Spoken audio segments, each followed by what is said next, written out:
How are you guys doing? Good, how are you? Good. So this is for both of you. So have you seen, you and the rest of the team develop from just a group of guys, way back in the summer to a complete family? Repeat the question, bro. I was saying, how have you seen, your team from the summer to now, grow and develop as a family? Oh yeah, definitely. I feel like, each individual guy on this team has took a step forward, and it was probably about 2 weeks ago. Like even coach said it. Like he mentioned it to us. He was like, we just gotta, stay present, stuff like that. Like he said, he just always want to win, and sometimes he get ahead of himself. And he said he just want to, be present, think about how far we have came, with a lot of the freshmen. A lot of the freshmen had impactful minutes for us, and a lot of them had got better. And a lot of us had got better too. Some players' confidence got better. Some players are more consistent this year. And, I feel like everybody individually, just took a step forward this year. We just got to keep doing that as well. Andrew, you came in with Mikey over the summer, and we saw I guess maybe the most complete, or the most that we'd seen him yesterday. What has it been like? What was it like coming in with him, and have you seen him kind of find his role for you guys, and then what does it mean to see someone like him have that type of game yesterday? Yeah, it's awesome to see. I'm really happy for him, and kind of like you said, coming together in the summer, we didn't know what either of our roles were going to look like to this point. We didn't know if we were going to be playing 30 minutes, 0 minutes, whatever. And Mikey, he got sick a little bit in the preseason, so his kind of minutes were fluctuating, and his role changed a little bit. But he just stayed with it, which is why I'm proud of him, and just showed up to practice every day with the same attitude, and that's all we can really ask for. And he was ready when his number was called. And I think he set that precedent going forward for other guys that we know there's going to be nights when it is your night, when it's not your night, but whenever that opportunity might come around, be ready to go. And I thought he did a great job of that, and he's been a huge asset for us in our program in practice, whether it's behind the scenes, whatever. So he's been great. You guys have shot the ball much better at home than on the road. Why do you think that happens, and is there anything you can do to sort of rectify that on the road? Yeah, I wish I had that answer too, because I wish we would shoot, whatever we do at home. But I think it's a little bit about keeping routines the same. Obviously, things change on the road, with staying at hotels, your shoot around times, whatever. So I think that has a big part of it. And I think another part of it is creating the good shots. I think we've played really good offense at home in general, and I think that plays a big part into just making shots.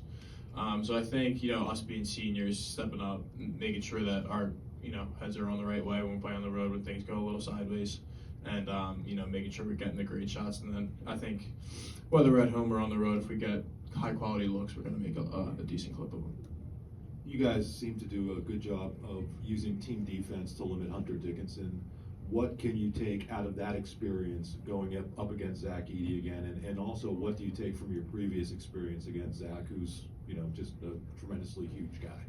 Yeah, I'll say the good thing about playing the team twice is you kind of learn from your mistakes the last game, and everyone on our team been watching film on this Purdue game.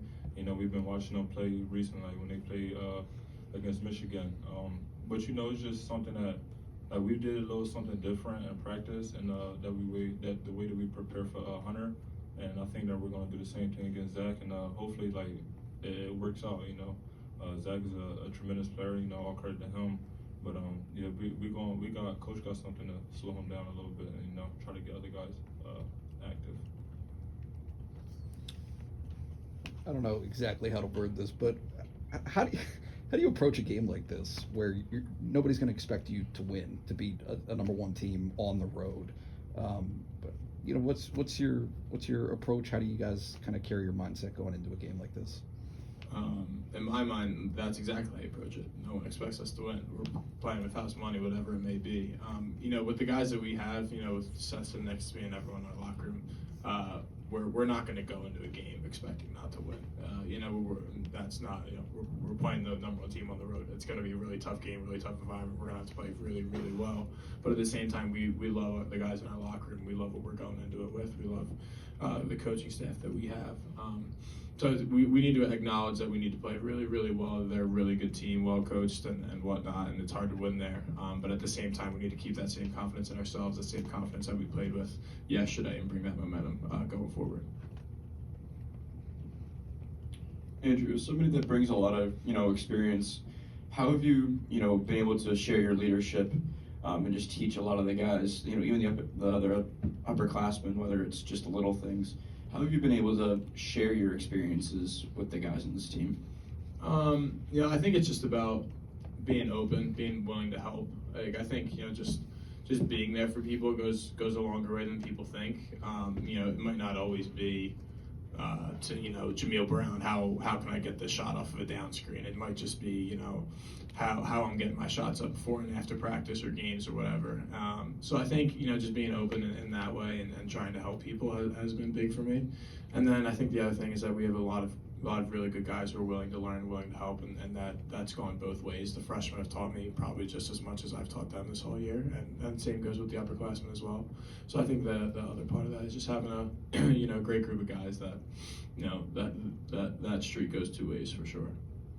To go back to what Nate said about approaching a game like this against Purdue, do you think you guys are uniquely built to upset teams on the road because there's kind of some high variance with how much you guys shoot from deep?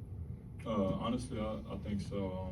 We have a very unique team. We play small, and I feel like people think it's hard for us to prepare for teams, but it's just as hard as them to prepare for us as well. We haven't shot the ball great on the road, but I feel like shooting is just all mental. I feel like, and you just can't let that dictate how you play the game as well. So, that's something that we definitely have to do better. Sometimes the guys not making shots, like they're not impactful on the court, and that's just something that we had to put a stop to. We all talk to each other as a team and as captains, and that's just something that we're definitely working on and that we're going to change for sure. And but preparing for a team like this, it's like no other game. Like, we go into every game believing that we could win, and we have a lot of confidence going into this game, honestly. And I feel like to upset a team like this is definitely huge, and it's definitely big for us to go into a tournament. Last question. I'm not sure if it's fair to call, basically since January, the beginning of January, a roller coaster for you guys, but it's been up and down with wins and losses. How have you tried to handle that nature of it, that element of win and loss, bouncing back and having kind of backs against the wall moments that you've had?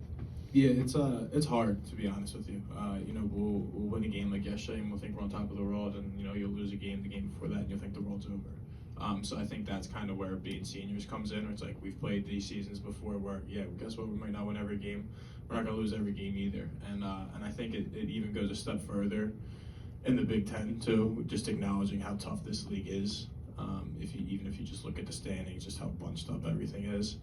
So I think, like you said, mitigating that, Miles' favorite thing is never too high, never too low. And I think that, kind of carries forward for our whole team, and making sure that message is received and by the freshmen as well, as we lose a game, it's not the end of the world, but guess what, if we win a game we got to come back and play the same way the next one. So I think that's kind of been our message to our whole team so far.